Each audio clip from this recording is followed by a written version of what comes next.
Alright, so welcome to the Quiz 1.07 help video.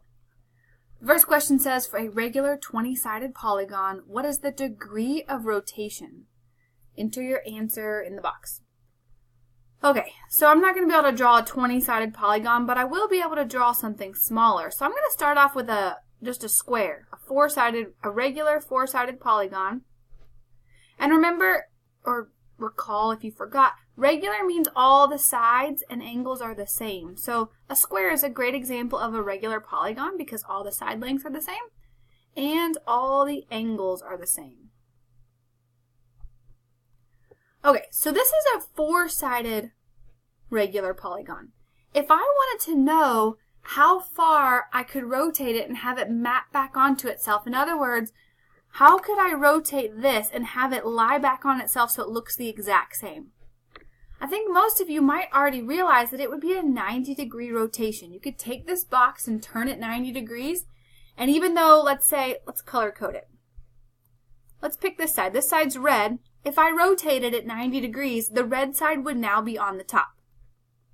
If I rotated it another 90 degrees, the red side would be on the side. If I rotated another 90 degrees, the red side would be on the bottom. So a square has rotational symmetry every 90 degrees, or that's the degree of rotation. Well, the mathematics behind that is if you think about one full rotation, anytime you take something all the way around a rotation, that's 360 degrees. So since a square has 4 sides, we could take 360 and divide it by 4. And that tells you that you have rotational symmetry every 90 degrees. So I hope that one makes sense because then we can translate that into a 20-sided polygon, which we definitely can't draw, but all we would have to do is say, okay, there's 360 total degrees, and I'm going to divide that by how many sides there are, and that tells me that I have rotational symmetry every 18 degrees. So I could rotate it 18 degrees and it would map right back onto itself. Or I could rotate it 18 more degrees and it would map back onto itself. So that is the degree of rotation for a 20-sided polygon. Okay, which figures have rotational symmetry? Select each correct answer. So again, we're imagining rotating these, turning these about the center to see if it maps back on itself. Alright, so if I picked this cross right here, I'm going to take this side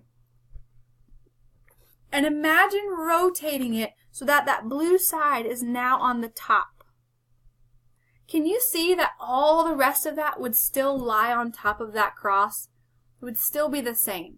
I could take that cross and I could rotate it. I could actually rotate it 90 degrees in this case, and it would be the exact same. It would map back onto itself or it would lay back on top of it.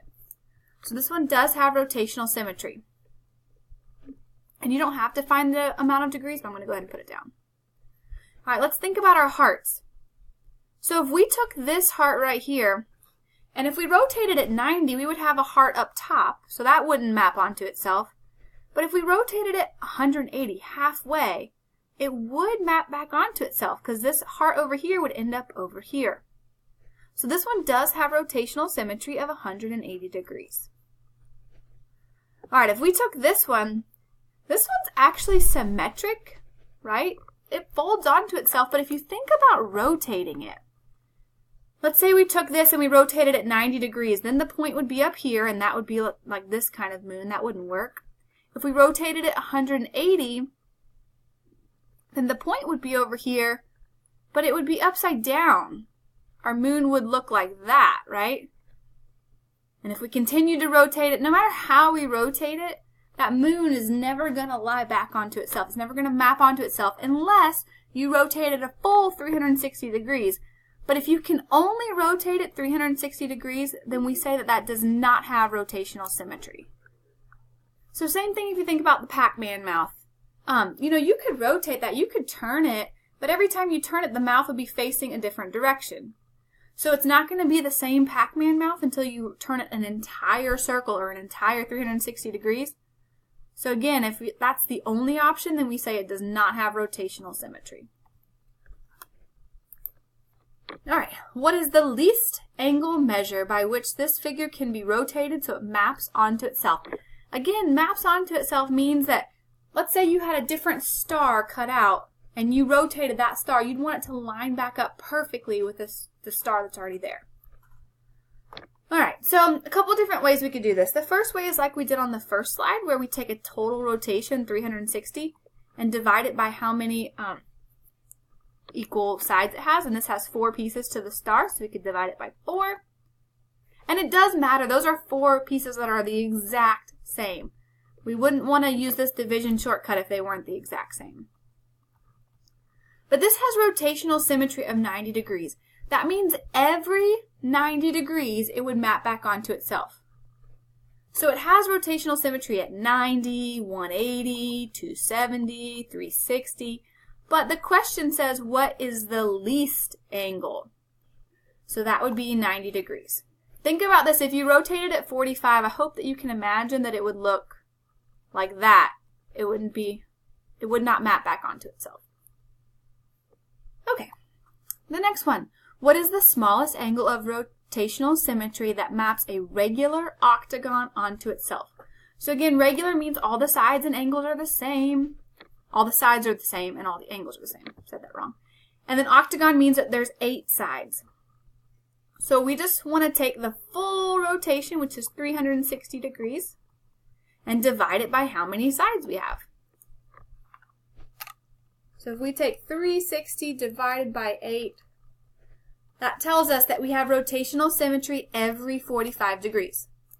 So it would map back onto itself at 45 degrees, and 90 degrees, and 135 degrees, and you can keep on adding 45 every time. But it asks what's the smallest angle. So 45 degrees would be the smallest angle of rotation. Alright, Kashanda uses geometry software to rotate the square about its center. Through which angle measure can she rotate the square to map it onto itself? Alright, so this is the same thing we've been talking about. Since it's a square, it has 4 sides. So we would take 360 and divide it by 4. That means it has rotational symmetry every 90 degrees. So it has symmetry at 90, or you could rotate it 180, or 270, or 360. It has rotational symmetry at all of those amounts. So 90 works, 180 works. These do not work. Good luck!